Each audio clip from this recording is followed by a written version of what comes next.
well, as often is the case, I got sidetracked working on other stuff. But let's see if we can get back to working on this little dovetail saw. I think today, maybe make a handle for it. Let me see if I can find some wood. Okay, I found some maple, tiger stripe maple. It's a quilted maple. I found I think I bought this to build a guitar. I don't know if you can see that in the camera. It has a nice quilting into it. My lighting's all wrong, sorry.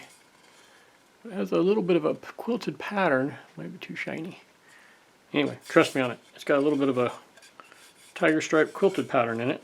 I think I'm going to use this and maybe add some accents to it. So, with my pencils. So this saw I have that I put it back on store-bought one. I'm more right with it. The handle isn't too bad. I'd like it to be a little rounder than that, smoother. I think we'll make the handle the same size. I'd like to keep this pattern here in the handle if I could, so I'm going to try get this down here, and I'll just reshape the handle similar to this one. Moved on me. I don't think it's that big a deal though. Something like that. About yay long. So maybe round this up a little. I'll do that when I cut it, of course. And reshape it. I like it to be rounder than this one. This one's a little thin and kind of square, which helps a little bit when you're holding it, but I think a little rounder. And this is also a little thicker, so I'll have more, it'll automatically have a little more meat to it. So I think something like that. We'll go with that. Alright, I probably need to adjust my camera stand, but hopefully you can see the bandsaw table. Make some more adjustments here. Guards and such. We'll have our safety guards attached. Hopefully, give you at least some kind of picture. If not, I'll just pretend like I never filmed this part.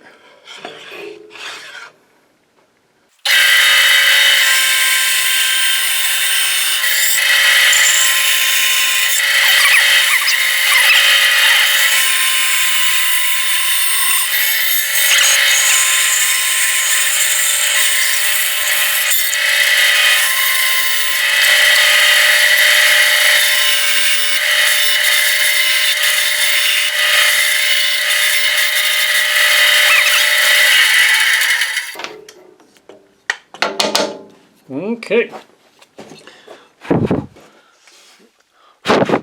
My camera all covered in sawdust. Bandsaws make a lot of sawdust. Alright, let me unhook you here. Hold on your butts. Go for a ride. Come back over to the bench. Onto this camera stand. Readjust you. Maybe something like that. Alright. I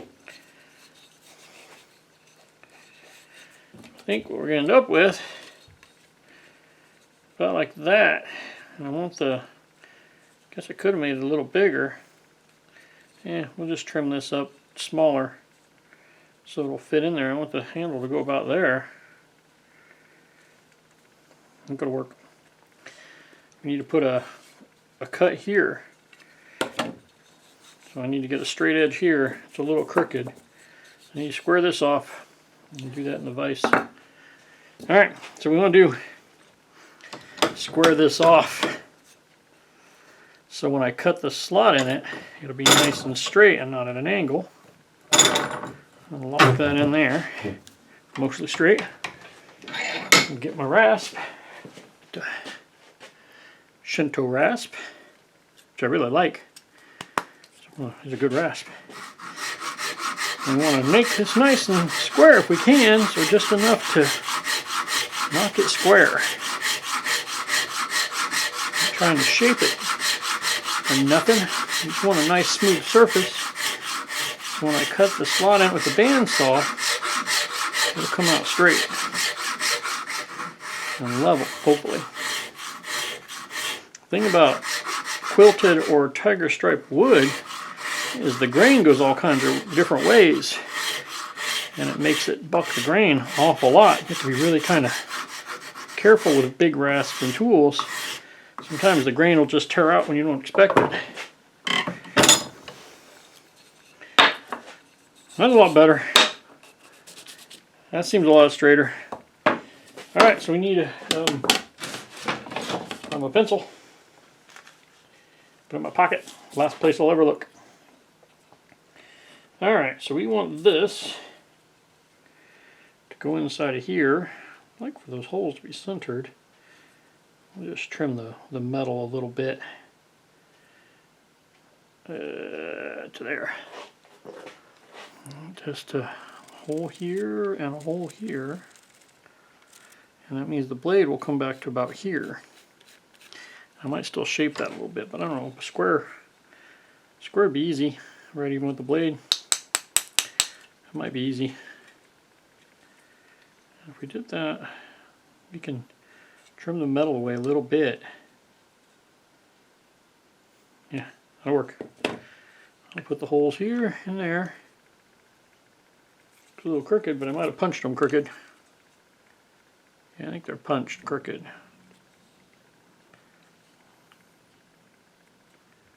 think when I put them in with the punch, there, this one's a little lower than the other one. Be alright, add character. If I had this done, we could use this to cut it, but it's not done yet.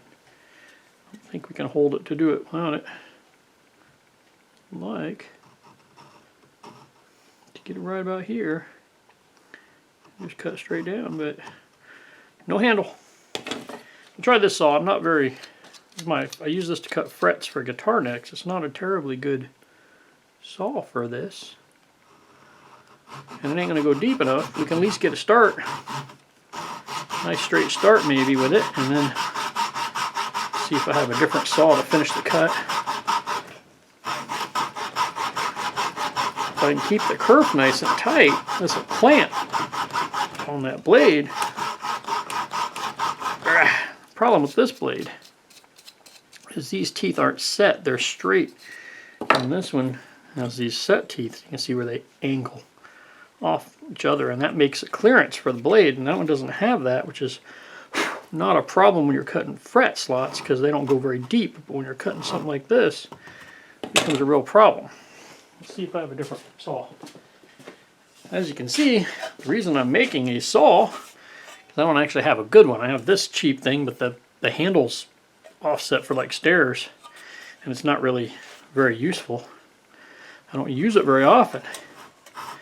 And it doesn't work very good, so I kind of really do need a good saw. I don't have one.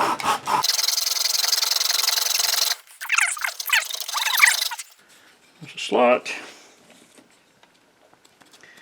And without the brass back, go right in there. We'll have to take out a little wood so the brass back will fit in, but that's not bad. I think we'll wait, put the blade in, and then I'll shape the wood and I'll file the metal off to match the wood so it'll come off straight. If you look at this one, it's got a groove that doesn't come all the way to the wood. I think I can avoid that by cutting the blade with the wood. So let's instead knock out some wood for this brass back. I think that'll be the way to go.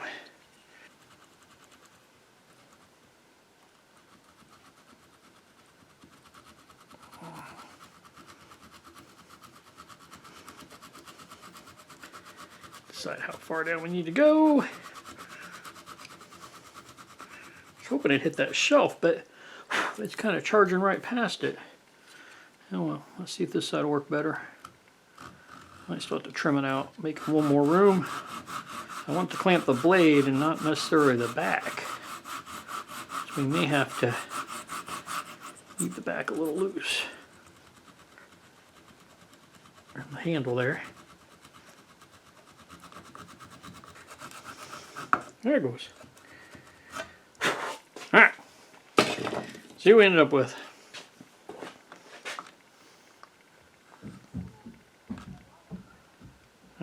Take it out of the vise to test it. The vise is holding it closed.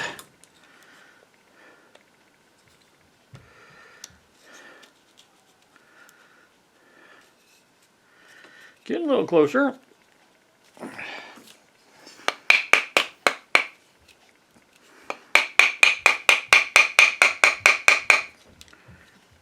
We might be in the ballpark.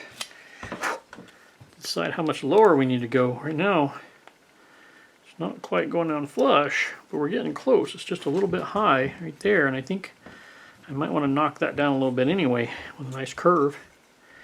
So that's probably pretty close. We just need to go down a little bit more.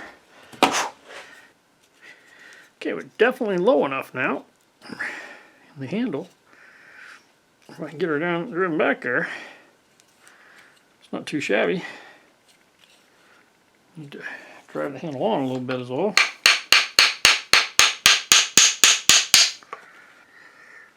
Alright, we want to be relatively straight if we can.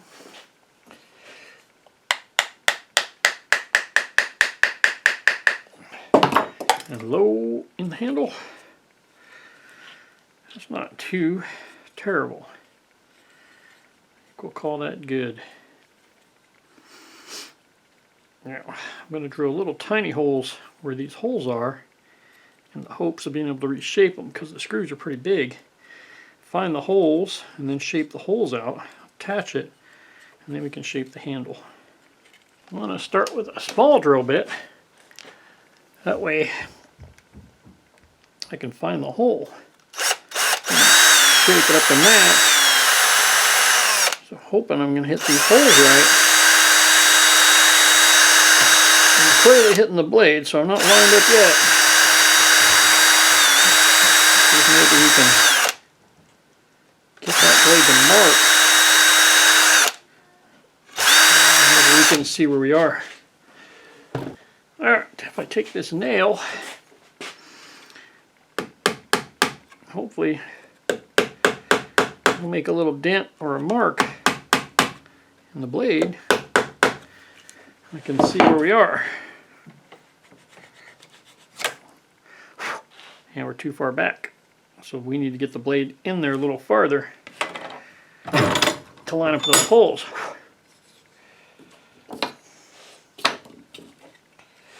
See if we can use this to cut back a little bit. I think we're hitting here where the blade isn't going in all the way. It's going to be too big. Let's take the back off of it and see if we can use it to, you know what? I have the other half of that blade. It'd be a pull saw instead of a push saw. I bet we can use that. I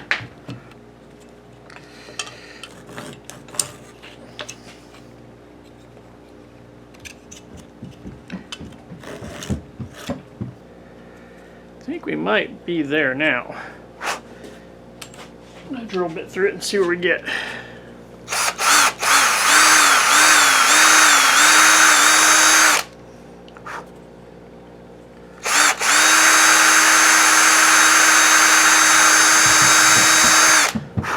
Alright. Holes are in the right place. We need to now line it up a bit and we need to drill them bigger. That'll probably be alright. 11/30 seconds end mill. Put that in there. If we can get it turned just a couple times, it'll make that bottom nice and flat.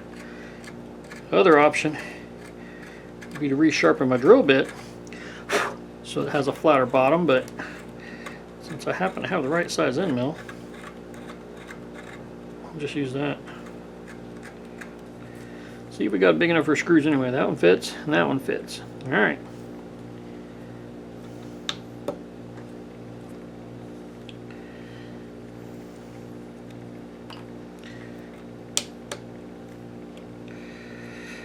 hitting it there. There we go. Yeah, I think it'll clamp just fine. I was worried the screw would hold it up, but it clears it. We just need to glue it in there. Let's see how much clearance we got in the back. The other side, because I want the nuts to be countersunk too in here.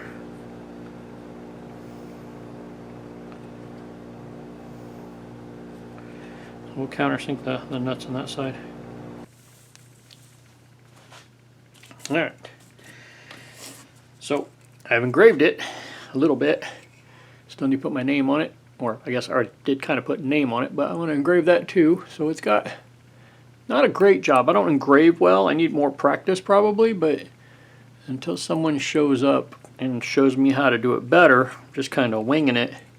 So it'll have to be good enough. I didn't do the other side yet. I'll have to finish and do it later. I got kind of tired of engraving, so maybe the other side will come out better. I'll have more practice.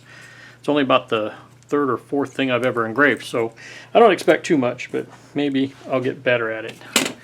I shaped the handle and put a little stain on it. This is maple.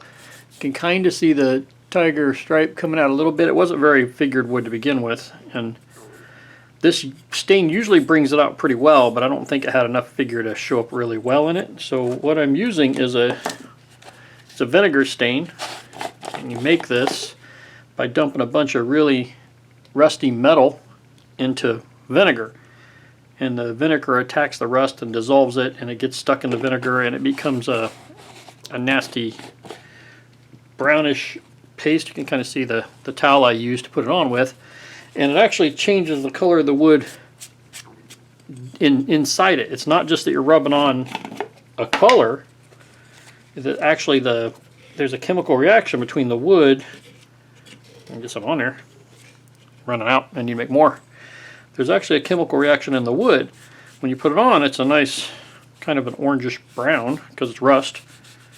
And then as it dries, it oxidizes, and the elements in the wood, minerals or whatever, they oxidize and it changes the color. And that's important because with tiger stripe maple, if you just put a regular stain on it, it would just smooth out the color. It wouldn't make the difference in the tones. It would just make it kind of a bland over color. You don't really want that with tiger stripe maple. You want to highlight the color. So what happens is the darker stuff oxidizes better than the lighter stuff, and it makes the different colors stand out a little bit. So if you want the stripes to come out, you need something that doesn't just stain it but oxidizes it, and this vinegar stain does a pretty good job. Plus it's not, I mean, it's not terribly hazardous. It's kind of messy, but it's not really hazardous or anything. It's not going to poison anybody unless they drank it directly, and you'd have to be pretty slow to drink it. Doesn't smell good. Well, hopefully it'll come out relatively decent, and it should look like that once I get the clear finish on it. I'm just going to use a clear oil finish on it, something like boiled linseed oil or something, to try to keep the colors when I do it. But I shaped the handle, so I made it a little bit rounder than the model I showed you earlier. And I think it's ready to finish, and then put it on here, and then I'm going to use it for a while, and then I'll decide if I want to take it back apart and engrave the other side to make it match, or if I just want to leave it as is. I also shaped the blade a little bit here. I need to smooth it out a little bit with some sandpaper, but I made a round spot there instead of the sharp corner that I had before.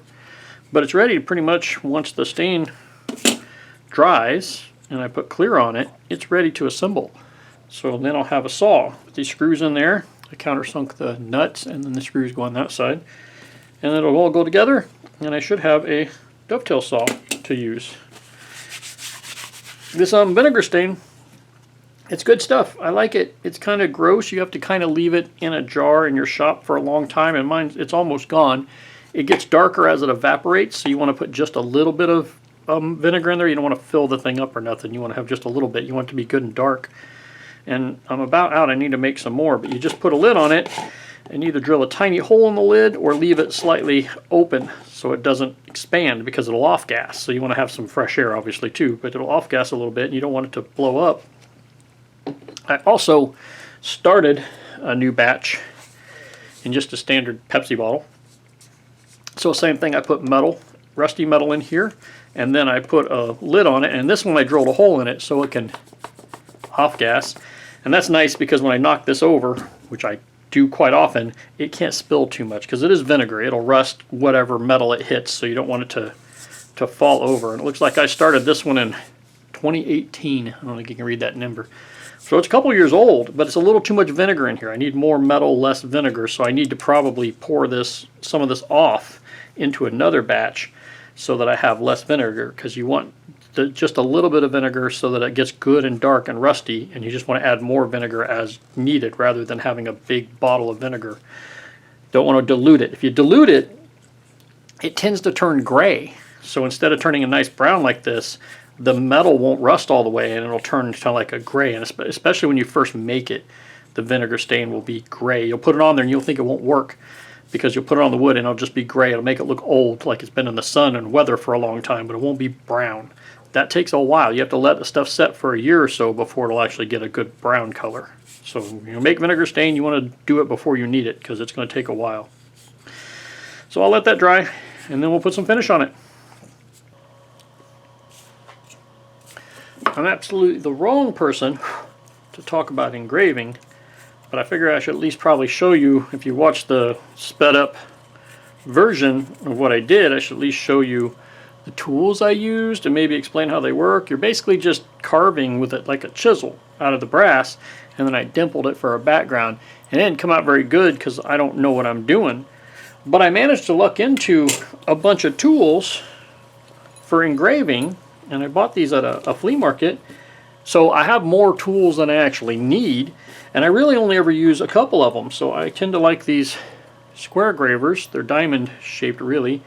I tend to like those, and you just kind of cut, and there are videos out there already of how to sharpen these and how to get them to work, which is how I learned how to do it, but I'm still learning how to make it look good, so I got a long way to go still.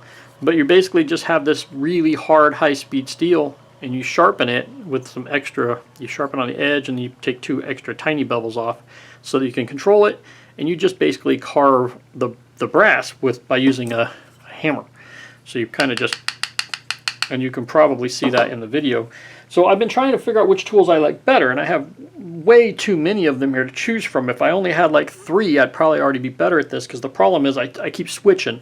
I keep trying to pick up new tools and try them all out, and I really should have just started with 1 or 2 and got good at those 2 rather than constantly going back through all the tools. And I think when I did the video, I used this one, and I tried to stick to this one and this one, and then I used a couple round tools too. But I should just get used to tools. I need to practice, so I just thought I'd show you the tools. There's videos out there on how to do that people that know way more than I do about it. You can learn a lot better from them, because I'm just kind of dinking around and guessing. So what I thought we could do, and something I do know about, is this vinegar stain. I use it a lot of times on maple, especially if I'm building rifle stocks or shotgun stocks or something. It looks really good on maple. So this is a piece of the wood, and it's hard to guess, but it's actually the same wood. This would have been the piece that got cut off of there on the bandsaw. I had to dig around on the floor of my bandsaw to find it, but that's the piece that came off there. It's the exact same wood. And when you use this vinegar stain, it has this weird chemical reaction. So I have this new stuff that I showed you. It's 2 years old, and I got too much vinegar in it. So if I put some of this on here, it might not make a very good red. But what it does is it causes a reaction with the wood. So it doesn't really stain like a brush-on stain would. That's going to look ugly because it's so open. But if we put this on here, you can see how this one, it's turning gray, not brown like I want, because this has too much vinegar in it. It doesn't have enough iron in it, so I need to get more rust in it. It's doing a little better there, but it's a little too gray. It doesn't really come out brown. So even though that looks like it's kind of a pinkish red, the reaction with the wood makes it oxidize, and it kind of makes it turn a little gray. And I didn't really like the gray. So this needs to be, I need to drain off some of that vinegar, or add more iron, or boil it off so it's harsher or something to make that turn a darker red so that I don't get gray, because that's not a color I want. So get that in too. So I've been using the same old vinegar stain. And the nice thing is this hasn't ruined it. I mean, I can add more stain on top of it. The good stuff here that I like, which I'm about to run out of, or I could just dump some more vinegar from that into there and it'll weaken it a little bit, but if I wait another month before using it, it'll probably be just fine again. So if we take this stuff and get a paper towel slightly wet, you can see the difference is how much darker and redder and browner that is. So when I put this on the wood, it'll go on much redder, and when it oxidizes, it'll oxidize redder as well. It'll turn a brown color instead of that gray. So I need to work on my vinegar stain. But it's the same exact wood that I used to make the handle with. Put the lid on because I knock this over all the time and it spills, and that's why it's so low. I keep spilling it more than anything. So you just kind of let that set there and stay really wet, and it can't run. It's not a coating like a stain or a varnish, so it's not going to run or anything. It'll just sit there and soak into the wood, and when it dries, it'll oxidize and it'll make it turn red. You can even probably, I mean, it's already in there. The wood is going to absorb as much as it's going to absorb, so I could probably even wipe it off, and when it dries, it should start turning a brown color. And it'll turn hopefully a nice brown. I think I put 2 coats on here, but it's the same stuff, and I just added 2 coats and I let them set overnight, and after they set overnight they start to turn darker. As this dries, it'll get darker even though it's just the same 2 coats. So this will get darker as it sets, and then this, it's already done. That's as dark as it's going to get. It's ready for clear coat now. But the vinegar stain's really cool. I kind of like using it. It really highlights the grain pattern in the wood, which you can't get with other stains, so I kind of like that. And it's kind of cool to make your own stain. It only really works on woods that oxidize well, so things that would naturally turn yellow or brown over time, like maple or pine will sometimes do it, sometimes ash, but it doesn't work with all woods. If you put it on like walnut or something, you get nothing. I don't think hickory works well either. I'm not sure. I've never tried hickory, but it only works on certain woods. But when it does work, it looks really nice. It shows the figure of the wood really nice, so I kind of like it. And I use it quite a bit for maple that's barely tiger striped. I use it on really fancy tiger stripe too, but I don't usually get that wood. Usually the wood I use is more not very figured very well because it's expensive. So, but anyway, I think we're ready to put some varnish on this.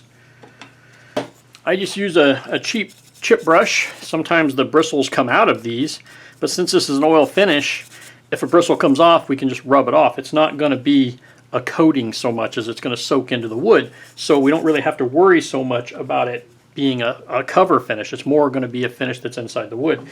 So I'm going to use this stuff, which is not quite the same as the boiled linseed oil I generally use. It's a mixture already, so they've mixed this together of several different oils, but it's still a pretty good, I like it. It's pretty good stuff. It looks good.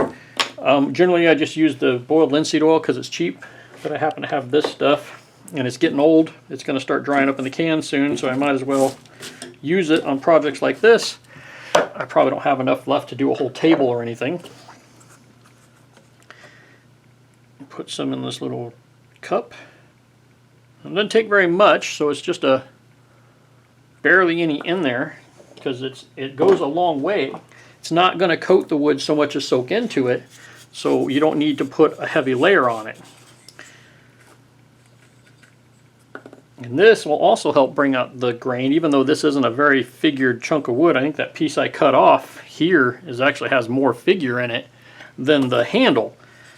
I cut off the better part of it. It's a shame. If I'd have turned it over, this back would have had all that figure, but I didn't notice that it's going to cut all the figure away when I got here. I was kind of hoping it'd come through.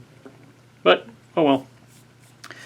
When I put this on there, it'll seal the wood, and that oxidation that happens with the vinegar stain will be trapped in there. It'll oxidize over time. These actually, if you, like over 50 or 100 years, this could actually keep darkening. They say you can neutralize it, but I've never had a problem. I got rifles that are probably 20 years old, and I haven't noticed any noticeable darkening, so it's not a huge thing. If it does happen, it'll be over my entire lifetime, and well, who cares at that point? And the grain never goes away, so even if it does darken, it doesn't like hide the grain. It darkens equally, so the tiger stripe pattern won't go away if the finish darkens over time. It'll just get darker and browner and more walnut colored.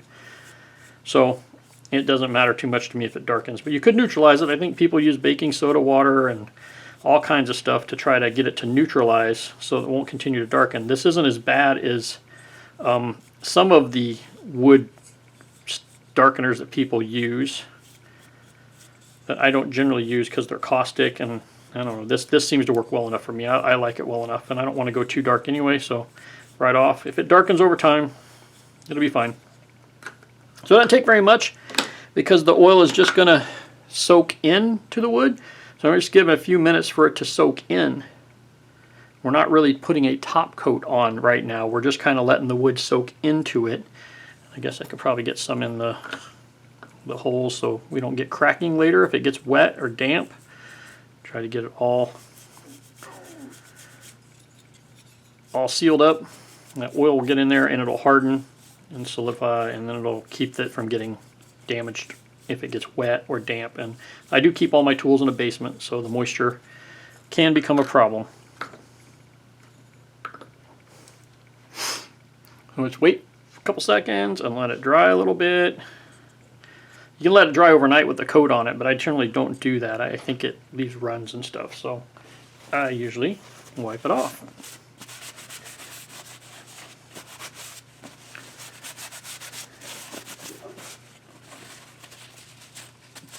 You wipe it off, and then you don't get runs, and it'll soak in, and it'll dry faster. The thicker coats will take a very long time to dry, so if you just do a bunch of little coats and wipe off the excess, and then just let it set, and then do a couple more, it'll dry a lot faster, and it'll come out looking better in the long run.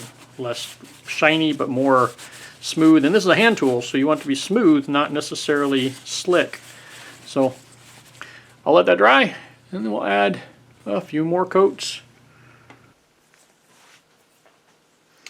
Alright, our finish is still a little bit tacky, but since it's an oil finish and it's going to be not shiny, you don't have to worry about fingerprints and all that too much. So I want to go ahead and assemble it. And then I can move on to some other project, and I might just engrave the other side at a later date. Take it back apart if I like it. Maybe I might not even like the thing. So put that in there, get her nice and straight. Screws in it.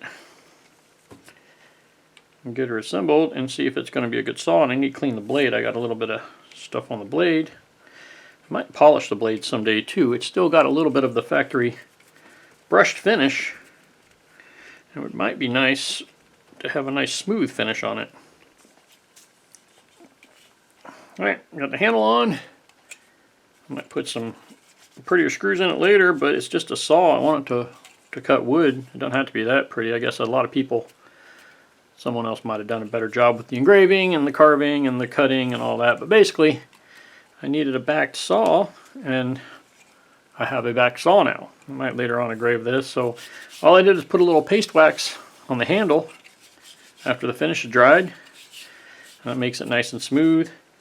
Let's see if it'll cut.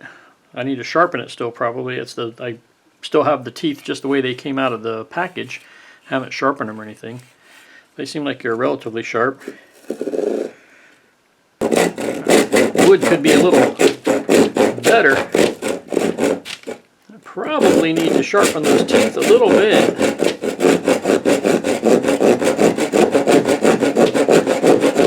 When I sharpen it,